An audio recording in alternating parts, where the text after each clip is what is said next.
दोस्त सैनिक समाचारों में आपका हार्दिक स्वागत है। सबसे पहले बात हेडलाइंस की। हाँ जी दोस्तों, टेलीफोन नंबर्स और ईमेल एड्रेस जारी है। सभी रिकॉर्ड ऑफिस का नया अपडेट है दोस्तों। 22 अप्रैल 2025 की एक कवरिंग लेटर और लिस्ट हर एक के पास होना चाहिए ताकि आप अपने रिकॉर्ड की मदद कर सकें और अपने भाई जो आसपास वेटरन्स हैं उनकी मदद कर सकें। व्हाट्सएप मेरे नंबर पर आप मैसेज करना आपको मिलेगी। और पहली बार रक्षा मंत्री का ताबड़तोड़ बयान। पाकिस्तान में हड़कंप, रात भर सोया नहीं, ब्लैकआउट हुआ दोस्तों, बिल्कुल हड़कंप। और इसके बाद पाकिस्तान के अंदर क्या हलचल हो रही है, माननीय रक्षा मंत्री जी ने क्या कहा है और विशेषज्ञ एक्सपर्ट क्या कह रहे हैं, मेजर जनरल सहगल साहब क्या कह रहे हैं जो रक्षा विशेषज्ञ, आपको पूरा सुनना होगा दोस्तों। तो सबसे पहले मैं बात करूंगा टेलीफोन नंबर्स की, वो लिस्ट जो हमारे काम की है, जो हमारे वेलफेयर की है। तो दोस्तों, आर्मी वेटरन सेल की तरफ से एक लेटर निकला है कि telephone numbers and email address of all record office, यानी सबको पता है कि हमें यहां जरूरत पड़ती है और लोग उठाते नहीं है, तो उसमें सीओ साहब का भी नंबर है और दूसरे भी नंबर है, मेल आईडी, आपको कहीं ना कहीं इनका कांटेक्ट हो जाएगा। Update list of contact detail and email address of all record office is including here with.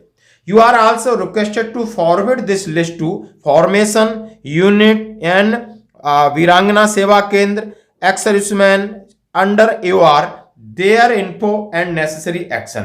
ये तुषार श्रीवास्तव हैं कर्नल, जो डायरेक्टोरेट वेटरन से उन्होंने डाला है। अब हर कोई जानना चाहता है, इसमें लगभग उन्होंने 48 जो 48 रिकॉर्ड्स हैं। अब टेलीफोन नंबर्स हैं, ईमेल आईडी है, all record office, pension grievance, ex serviceman helpline number भी है इसके साथ। Mobile number of colonel record है, CRO for urgency during office hours only, और ईमेल आईडी। यानी आपको कुछ ग्रेवियंस डाल करनी है तो ये नंबर आपको काम आएंगे। इमरजेंसी में मोबाइल नंबर कर्नल रिकॉर्ड्स का या सीआरओ है, चीफ रिकॉर्ड अफसर है, यानी वर्किंग आवर्स में आप इन पर सीधे कांटेक्ट कर सकते हो। आप कहां से शुरू किया है मैं नंबर नहीं बताऊंगा आपको लिस्ट व्हाट्सएप पे मैसेज करना होगा। कौन कौन से रिकॉर्ड है आज ये तो मैं आपके सामने रखूंगा। 11GR, 14GR, 39GR, 58GR, AADA defence, artillery, AEC education, medical corps, AOC ordnance corps, APS postal service, APTC, armoured, army aviation, artillery, ASC south, Assam, BG Kirkee, BG Roorkee, Bihar group, CMP Dogra, DSC EMI and Garhwal rifles, grenadiers, GRO guards, और इसमें int का है, JK लाई, JK rifles, Jat, Kumaon, Ladakh squad, Madras, Mahar, Maratha लाई, MAG, Rajput, Raj rifle, Punjab, para, RVC, signal, Sikh लाई। यानी इन सब के रिकॉर्ड के आपको कंप्लेन नंबर हैं और मोबाइल नंबर है कर्नल। अब इनकी जरूरत क्या है, अब बहुत जरूरत है किसी भी चीज में। जब आप रिटायर्ड होके आते हैं तो इन्हीं से जरूरत है। आपका POR का पैसा फंसेगा, लीव इन कैश का पैसा फंसेगा, कोरेंडम PPO बनाना है तो आपको PCDA में इन्होंने भेजना होगा। आप रिटायरमेंट हुए अभी, फाइनल FSA में आपका बेसिक कुछ और है, और पहले 4 महीने 6 महीने पहले डॉक्यूमेंट भेज दिए होंगे, DADR नहीं लगा है, ग्रेचुटी का है, तमाम सारी समस्याएं। उसका मेन चीज हमारा रिकॉर्ड्स है। अब हम रिकॉर्ड PCDA में ग्रेवियंस डालते हैं, PCDA बोलता है आप रिकॉर्ड को भी डालिए। अब PCDA रिकॉर्ड से कोई चीज लेगा तो वो किस तरीके से देंगे, कितना समय लगेगा, लेकिन आप इन नंबरों पे सीधा कॉल कर सकते हो, ग्रेवियंस फाइल कर सकते हो, मेल कर सकते हो अपने डॉक्यूमेंट इसमें लगा करके, तो ये काम की चीज है। अब दोस्तों सबसे बड़ी बात, रक्षा मंत्री जी का उन्होंने कहा है जो आप चाहते हो वही होगा। अब एक शब्द बोलने के बाद जो आप चाहते हो वही होगा, हड़कंप मच गया है। पहले राजनाथ सिंह का वीडियो देखिए और फिर मैं आपको न्यूज और सारे इसके ऊपर जो भी एनालिसिस हो रहा है, हिंदुस्तान में हो रहा है, पाकिस्तान में हो रहा है, वो सारा चीज आपको दिखाऊंगा। यानी राजनाथ सिंह जी ने कहा कि एक राष्ट्र के रूप में हमारे वीर सैनिकों ने हमेशा भारत के भौतिक स्वरूप की रक्षा की है। यानी ये सैनिकों के बारे में कहा, भौतिक स्वरूप आप समझ सकते हो, जबकि दूसरी ओर हमारे ऋषि मुनियों ने आध्यात्मिक रूप के स्वरूप की रक्षा की है। उन्होंने कहा एक और जहां हमारे सैनिक रणभूमि में लड़ते हैं, दूसरी तरफ हमारे संत, ये एक संत समागम कुछ समारोह था उसमें आप देख सकते हो।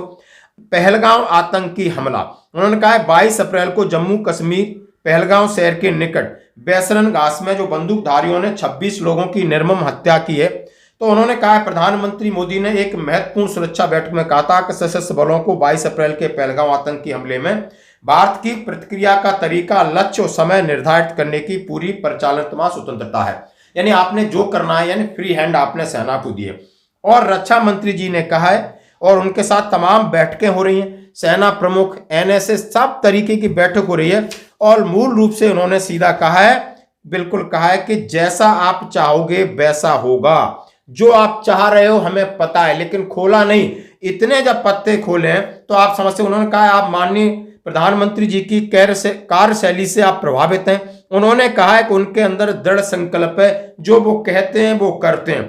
लेकिन दोस्तों, ये सारी वीडियो देखा आपने, न्यूज देखा, और रात भर बॉर्डर पर ब्लैकआउट, रात भर सो नहीं पाया पाकिस्तान। भारत पाकिस्तान के बीच बड़े तनाव के बीच फिरोजपुर छावनी बोर्ड ने रविवार रात 30 मिनट का ब्लैकआउट किया, अभ्यास किया। रात 9 बजे सायरन बजने के बाद इलाके की सभी लाइटें बंद कर दी गई। ब्लैकआउट के बाद सीमा पार पाकिस्तान में डर का माहौल पैदा हो गया। सूत्रों के अनुसार पाकिस्तान में डर की वजह से लोग रात भर ठीक से सो नहीं पाए। उन्हें यही डर सताता रहा कि ब्लैकआउट हमला करने के लिए किया गया है। अब इसके बाद एनालिसिस होता है। मेजर जनरल रक्षा विशेषज्ञ पीके सहगल साहब कहते हैं कि राजनाथ सिंह जानते हैं कि माननीय प्रधानमंत्री मोदी जी ने स्पष्ट कर दिया है कि इस कृत्य के जिम्मेदार लोगों को नहीं बख्शा जाएगा, चाहे वो दुनिया के किसी भी कोने में हों। उन्हें हम ढूंढ कर सजा देंगे और देंगे। अब ये सब चीजें होती हैं, पर इस्लामाबाद में आप देख सकते हो, आज तक ने सीधा संपर्क किया। इस्लामाबाद के जो पत्रकार हैं आप देख सकते हो, और सीधा आरजू काजमी और फकर हैं जो इस्लामाबाद से हैं। और हमारे पैनल में लेफ्टिनेंट जनरल संजय हैं, एयर मार्शल संजीव कपूर हैं। पास रख लें तो पाकिस्तान के प्रधानमंत्री शहबाज शरीफ को बूट पॉलिश कहा जाता है पाकिस्तान में, मतलब उन्होंने इस बात को स्वीकार किया कि हाँ, बॉर्डर पर बहुत बड़ी टेंशन है।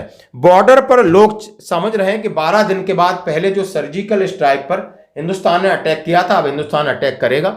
लोगों को यह बता दिया गया कि आप अपने वहां से आगे से फॉरवर्ड एरिया से आप पीछे अपने नातेदार रिश्तेदारों के पास जाइए, खाने पीने की चीजें अपनी संभालिए, क्योंकि वहां बहुत ज्यादा डर का माहौल है, हड़कंप का है। बहुत सारे टीवी चैनल्स को बैन किया गया है, लेकिन इससे फर्क नहीं पड़ता है। और उन्होंने कहा है सबसे बड़ी आफत है आसिम मुनीर, जो उनका सेना अध्यक्ष, वो प्रधानमंत्री को लोग वहां बूट पॉलिश बोलते हैं। सीधा सेना प्रमुख का जूता पॉलिश करने वाला ये प्रधानमंत्री है, शहबाज शरीफ हैं जो। और उनके लिए कहा है कि अभी आर्मी जो चीफ है, जो उनका एनएसए है, आईएसआई चीफ है, सारे आर्मी के लोग हो गए हैं और पूरी तरह अभी पाकिस्तान में कंट्रोल आर्मी का है और आसिफ मुनीर उसके बॉस हैं। अब इसको सबक सिखाने के लिए वहां इस भारत ने अपनी पूरी तैयारी कर ली है, लेकिन जल्दबाजी नहीं होगी। जल्दबाजी नहीं होगी, और क्योंकि जल्दबाजी के परिणाम उतने अच्छे नहीं होते हैं। लोग कह रहे हैं कि नहीं, कुछ लोग कह रहे हैं कि जल्दी करो, नहीं तो पाकिस्तान जाकर के विदेशों में कईयों के पैर पकड़ेगा, गिड़गिड़ाएगा, ये भिखमंगा है और ये कहीं ना कहीं कुछ नहीं करेगा और हमारे ऊपर प्रेशर डालेगा। लोग हाथ पैर जोड़े कहेंगे इसको एक बार और माफी दे दो, बख्श दो, लेकिन ये अपनी आदतों से बाज नहीं आएगा, ये इतना निकम्मा है। मोदी जी, मैं कह रहा हूं इतना टाइम लगाने की जरूरत नहीं है, इनके दांत तोड़ दो आप। मैं आपको बता रहा हूं, ये तब तक पैर पकड़ लेंगे 10-15 लोगों के, आपके ऊपर सर प्रेशर बनेगा। ये फिर जाएंगे, ये भिखमंगे तो हैं सबसे बड़े, सुअर की औलाद, ये सारे के सारे जाएंगे। देख लेना अभी कोई कहां जाएगा, सबके पैर, ये अरब शेख सबके पैर पकड़ेंगे, सबके पैर। मालिक कराची आपके नाम कर दिया, कराची पता लगा 4-4 अलग लोगों के नाम कर रखा, बाद में आके लड़ रहे हैं कि कराची तेरा है कि मेरा है। मालिक लाहौर आपके नाम है, मालिक ग्वादर पोर्ट आपके नाम है। मालिक आप चिंता मत करो, पूरा पाकिस्तान आपको भेज दिया मालिक। लेकिन इस बार ये बीच में प्रेशर डालेंगे, ये बीच में प्रेशर डालेंगे, और जो सैनिक कार्रवाई आप चाहते हैं वो करते करते सर आप आधा समय तो वर्ल्ड के प्रेशर से लड़ रहे होंगे। इसलिए कुछ नहीं, छूटते ही इनके 4 रैपट मारिए, मैं बता रहा हूं। आसिम मुनीर के 4 थप्पड़ मुंह पे, 4 थप्पड़ सीधे। आप वेट मत करिए कि हम पूरी तैयारी करेंगे, उसके बाद सर आप शुरू कर दो। और ये बार बार अंगुली करेगा, इससे अपना देश नहीं संभलना, आपको बलूचिस्तान नहीं संभलना। आपने देखा हर बॉर्डर पर इसकी कहीं ना कहीं समस्या है, पीओके में समस्या है, लेकिन इसको फिर कश्मीर भी चाहिए, क्योंकि ये इसका ये वहां का राज्य करने का तरीका है। यानी जैसे कि रक्षा प्रमुख जो उनके आसिफ मुनीर के बारे में कहा है, अब उन्होंने कहा है मोदी जी आप इसके ऊपर जल्दी कार्रवाई करिए। लेकिन मोदी जी ने लगातार सेना प्रमुखों से एक बैठक हो रही है। कल आपने देखा होगा हमारे वायुसेना प्रमुख एपी सिंह से हुआ, दिनेश त्रिपाठी से हुआ, लगातार एनएसएस से हो रही है, चीफ ऑफ सीडीएस से हो रही है, सेना प्रमुख से लगातार बैठक चल रही है। लेकिन इसकी तैयारी जरूरी है, जैसा कि 1971 में हुआ था, 2 टुकड़े हुए थे, अब कम से कम 4 से 5 टुकड़े होंगे। और ये डर उनकी नसों तक जाना चाहिए, ये डर उनको इतना जाना चाहिए। और यहाँ पर जिस तरीके का राष्ट्रवाद है, जिस तरीके के लोग सरकार को समर्थन कर रहे हैं, सेना को समर्थन कर रहे हैं कि नहीं अब वक्त आ गया है, ऐसा वक्त आया कि इनको ऐसा सबक सिखाया जाए कि इनकी नानी याद आ जाए, और वही अब होने वाला। धन्यवाद।